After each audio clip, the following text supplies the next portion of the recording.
अब हम आपको एक और ब्रीफ इंट्रोडक्शन देना चाहते हैं, वो है आधुनिक भारतीय इतिहास के बारे में।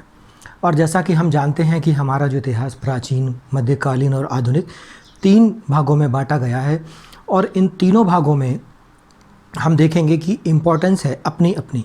और ये जो मध्यकालीन भारतीय इतिहास है वो जहाँ से ख़त्म होता है, और उसके ख़ात्मे से पहले ही हम देखते हैं कि मुग़ल डायनेस्टी के ख़ात्मे से पहले ही यहाँ पर आधुनिक भारतीय इतिहास का एक नया चरण शुरू हो जाता है। और हम आपको बताना चाहेंगे कि ये जो आधुनिक भारतीय इतिहास है वो हमारे सभी तरह के जो प्रतियोगी परीक्षाएं हैं या कॉम्पिटिटिव एग्ज़ाम है उनमें सामान्य अध्ययन या जनरल स्टडीज़ में एक इम्पॉर्टेंट एक सिलेबस में इम्पॉर्टेंट जो टॉपिक है उसके रूप में हमें देखने को मिलता है। तो इस पर हमें फिर से ध्यान देने की ज़रूरत है। तो मैं आपके साथ में मुग़ल इतिहास के साथ साथ उसके अगले फेज़ यानी आधुनिक भारतीय इतिहास का भी थोड़ा सा डिस्क्रिप्शन देना चाहता हूँ। तो हम आपको बता देना चाहते हैं कि जो आधुनिक इतिहास है वो हमारा शुरू होता है मुग़ल डायनेस्टी के अंत यानी एंड से, और जो मुग़ल डायनेस्टी का जो डिक्लाइन हो रहा है वहाँ से आधुनिक भारतीय इतिहास की शुरुआत होती है। तो इसमें आप क्या क्या पढ़ सकते हैं और क्या क्या चीज़ें इसके अंदर होती हैं जो हमें पढ़ना है, उसके बारे में मैं आपको आज इंट्रोडक्शन देना चाहता हूँ। तो ये ब्रीफ इंट्रोडक्शन उसी से रिलेटेड है, इसको ज़रूर देखें और आगे आपको पढ़ने में बहुत आसानी होगी। तो सबसे पहले हम आपको बता देते हैं कि इतिहास के इस भाग में भारतीय इतिहास के तृतीय चरण या थर्ड फेज़ के बारे में हम अध्ययन करते हैं या स्टडी करते हैं। वास्तव में जो तीसरा चरण है ये भारतीय इतिहास का आधुनिक या मॉडर्न स्टेज है, क्योंकि इसके आरंभ के साथ ही भारतीय राजनीति की दिशा जो है वो बदल रही है और एक नई दिशा निर्धारित हो जा रही है। अब इस समय जो इस स्पेसिफिक फेज़ है इसमें हम देखते हैं कि जो इंपीरियलिस्टिक पॉलिसीज़ हैं अब वो धीरे धीरे कन्वर्ट होंगी रिपब्लिकन की तरफ या वो कन्वर्ट होंगे डेमोक्रेसी की तरफ। और ये जो फेज़ है ये डेमोक्रेटिक रिपब्लिकन जो फॉर्म या जो फेज़ हमारे यहाँ आने वाला है उसका कारण है पाश्चात्य भारतीय और पाश्चात्य संस्कृति का मेल और नई शिक्षा पद्धति और नई शिक्षा प्रणाली।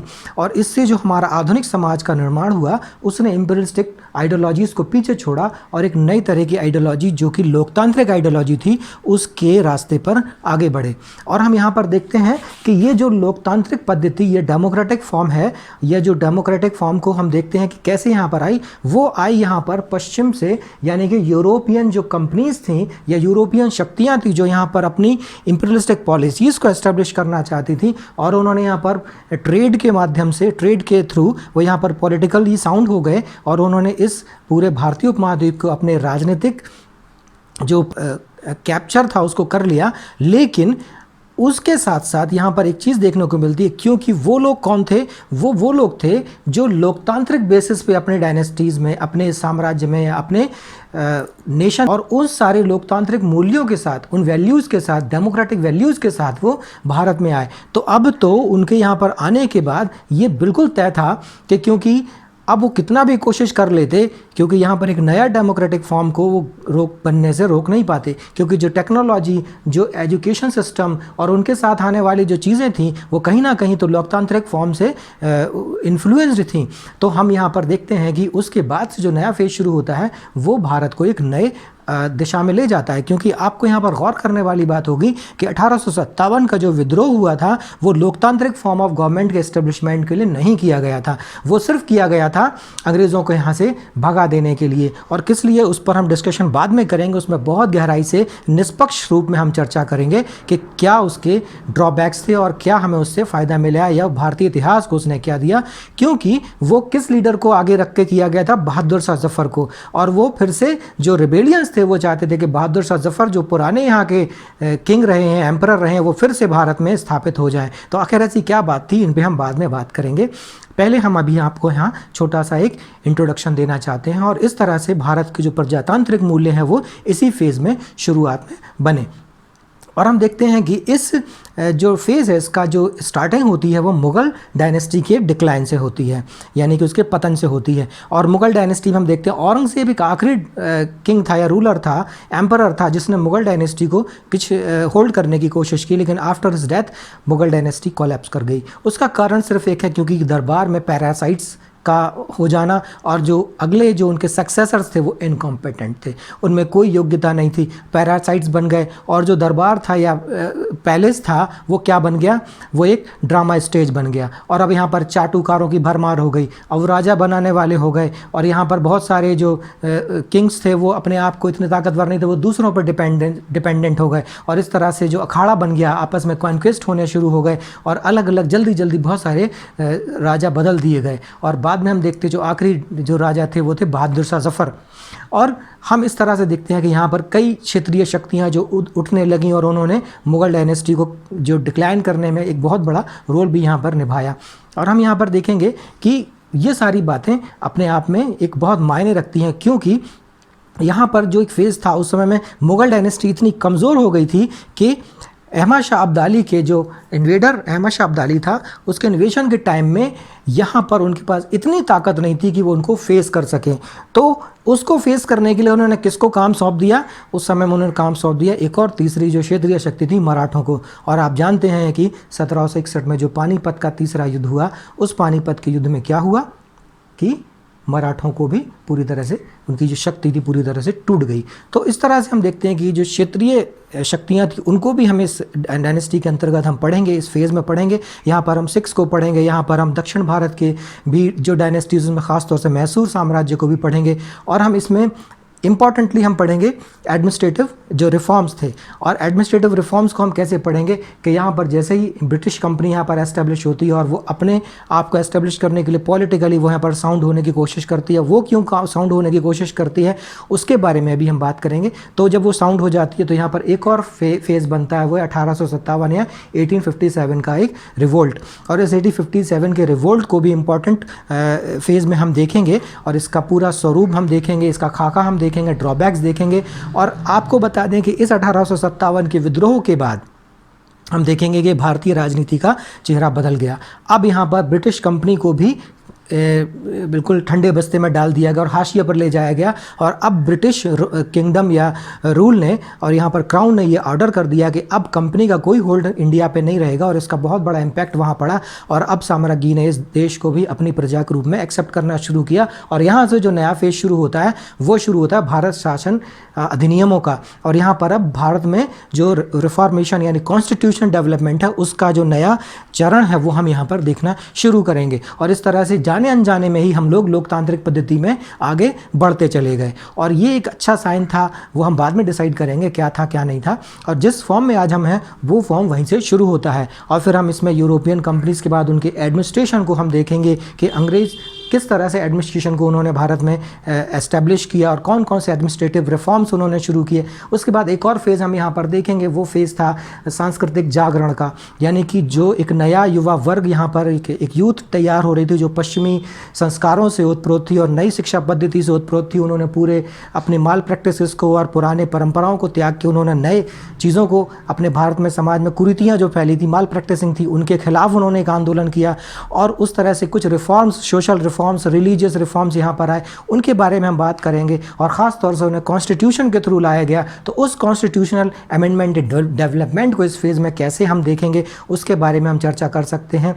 और इसके बाद हम एक फ़ेज़ देखते हैं कि यहाँ पर अब एक और नया फेज़ बनता है कि यहाँ के जो एक और नया जो वर्ग शुरू होता है वो अब राष्ट्रवाद की भावना से उदय हो जाता है। यानी कि यहाँ पर अब वो लोग अपने कुछ अधिकारों की मांग करते हैं। अंग्रेज़ों को ये कहते हैं कि इम्पीरियलिस्टिक पॉलिसीज़ पूरे वर्ल्ड में नहीं है, तो आप यहाँ पर इम्पीरियलिस्टिक पॉलिसी को कैसे होल्ड कर सकते हैं। और इस तरह छोटे छोटे जो राजनीतिक दल हैं या सामाजिक संगठन हैं उन्होंने इसके लिए अपना विरोध जताया और उन्होंने उसके लिए अपनी प्रोटेस्ट शुरू कर दिए। और हम यहाँ पर देखते हैं कि इस तरह से सरकार को भी इस बात को देखना पड़ा। और यहाँ पर एक और नए ऑर्गेनाइजेशन, इसे हम कांग्रेस कहते हैं, उसकी एस्टेब्लिशमेंट को हम देखेंगे कि वो कैसे स्थापित हुई और कौन कौन से शुरुआती फेज़ थे कांग्रेस के, पहला, दूसरा, तीसरा, कौन कौन से चरण हैं, उसके बारे में भी हम बात करेंगे।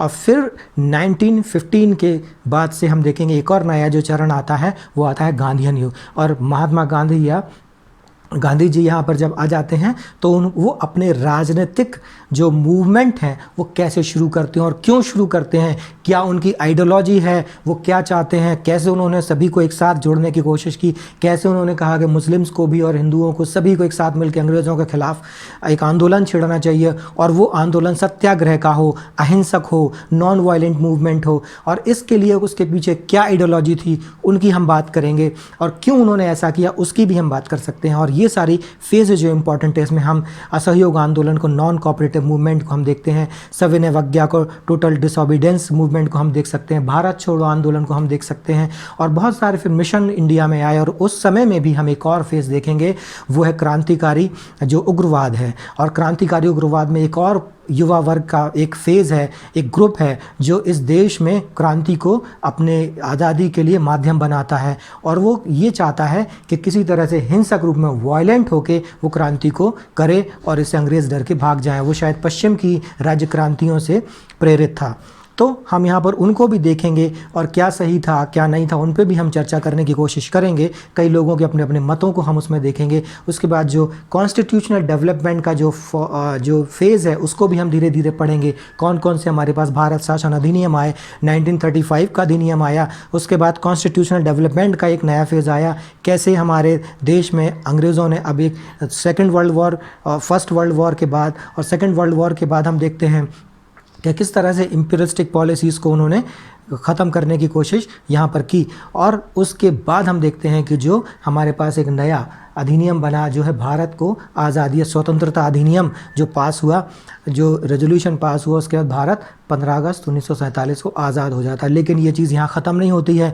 इस आधुनिक इतिहास के फेज़ में हम देखते हैं कि कैसे भारतीय इतिहास का ये लास्ट फेज़ या अभी चल रहा है, जो करंट फेज़ ये शुरू होता है और इसमें हमें हमारा जो वर्तमान कॉन्स्टिट्यूशन है वो फॉर्म किया गया। और वर्तमान जो हमारा प्रेजेंट कॉन्स्टिट्यूशन है उसके फॉर्मेशन में और पहली हमारी फर्स्ट कंप्लीट सोवरेन गवर्नमेंट यहाँ पर एस्टेब्लिश होती है। और अब हमने अपने डेमोक्रेटिक फॉर्म और रिपब्लिकन फॉर्म को हमने कैसे आगे बढ़ाया और भारत एक राज्यों का संघ बन गया, यूनियन ऑफ इंडिया बना, फेडरल ऑफ इंडिया नहीं बना। जबकि हमें से फेडरल ऑफ इंडिया ज़रूर, लेकिन उस पर भी हम चर्चा करेंगे कि यूनियन ऑफ इंडिया क्यों बना, क्योंकि यूनिटेरियन था और सारी जो छोटी छोटी रियासतें थीं जो फ्री थीं, अंग्रेज़ी रियासतें तो थीं ही भारत में, लेकिन जो फ्री रियासतें थीं यानी छोटे छोटे देश भी थे हमारे देश में, हमारे भारतीय उपमहाद्वीप में, उन सबको इकट्ठा मिलाने की बात की गई और उन्हें मिलाने के लिए भी अलग से एक रियासत विभाग खोला गया। कैसे उसमें काम किया गया, कैसे हमारे पूरे देश को एक ही कानून के अंतर्गत लाने के लिए प्रयास किए गए। फिर हम देखेंगे कि कैसे हमारे भारत की स्वतंत्रता के बाद का एक फेज़ शुरू होता है जहां पर हमने पंचवर्षीय योजनाएं बनाई, कैसे हमने इंडस्ट्रियल डेवलपमेंट को आगे बढ़ाया, कैसे हमने नाम में हमने अपने आप शिरकत की, नॉन अलायंस मूवमेंट में हमने शिरकत की, कैसे हमने अपने आप को पॉलिटिकली इस दुनिया के सामने रखा, हमने अपनी स्ट्रॉन्ग पॉलिटिक्स को प्रेजेंट किया और भारत एक देश, अग्रणी देश के रूप में और एक सच्चे और एक जवाबदेह लोकतंत्र के रूप में एस्टेब्लिश हुआ, जैसा कि हम देखते हैं। और आगे ये फेज़ जारी है। तो हम इस पूरे आधुनिक भारतीय इतिहास में इन सारे कुछ ब्रीफ हमने इंट्रोडक्शन आपको दी, इनमें हम पढ़ सकते हैं और ये आपके लिए बहुत इंपॉर्टेंट हो सकते हैं। आप हमारे साथ वीडियोस में जुड़े रहिए और हम आपके साथ इसी तरह से अब हम शुरू करेंगे अपना प्राचीन इतिहास से एक एक टॉपिक करके आपके साथ अलग अलग टॉपिक्स पे बात करने की। तो हमारे वीडियोस को आप देखते रहिए, इन लेक्चर्स को सुनिए और हर एक तरह की प्रतियोगी परीक्षाओं में ये काम आएंगे। और आप हमारे नीचे इस बॉक्स में आप देख सकते हैं स्क्रीन पर कि यहाँ पर हमारे चैनल का एक लोगो दिख रहा है, उस पर आप टैप करेंगे तो हमारे चैनल पर पहुँच सकते हैं। और इसके लिए आप हमारे चैनल को सब्सक्राइब कर लें। एक बेल आइकन है रेड कलर का, उसे आप प्रेस कर दें और ऑल नोटिफिकेशन कर दें। ये बिल्कुल फ्री होता है, इससे ना तो आपके मोबाइल की मेमोरी भरती है, ना ही आपको कोई परेशानी होती है। बस आपके पास एक नोटिफिकेशन पहुँच जाता है कि हमारा एक वीडियो नया अपलोड हुआ है। तो ये हमारे जो स्टूडेंट्स हैं या कॉम्पिटिटर हैं और जो भी हमारे अभ्यर्थी हैं वो इससे बहुत लाभान्वित हो सकते हैं। तो एस्पायरेंट्स के लिए मैं ख़ास तौर से ये कहना चाहूँगा कि आप सिविल सर्विसेज या नेट के लिए या जिस भी कंपटीशन के लिए तैयारी कर रहे हैं, हमारे वीडियोस को ज़रूर देखिए और आप कमेंट बॉक्स में हमें लिख के बताइए कि आपको इसमें क्या अच्छा लगा या क्या आप और चाहते हैं। तो हम ज़रूर अपने इस वीडियो में अगले लेक्चर्स में उनको शामिल करने की कोशिश करेंगे। और हमारे वीडियो को पूरा देखने के लिए आपको बहुत बहुत धन्यवाद। Thanks a lot. मिलते हैं अगले लेक्चर में आपके साथ। धन्यवाद।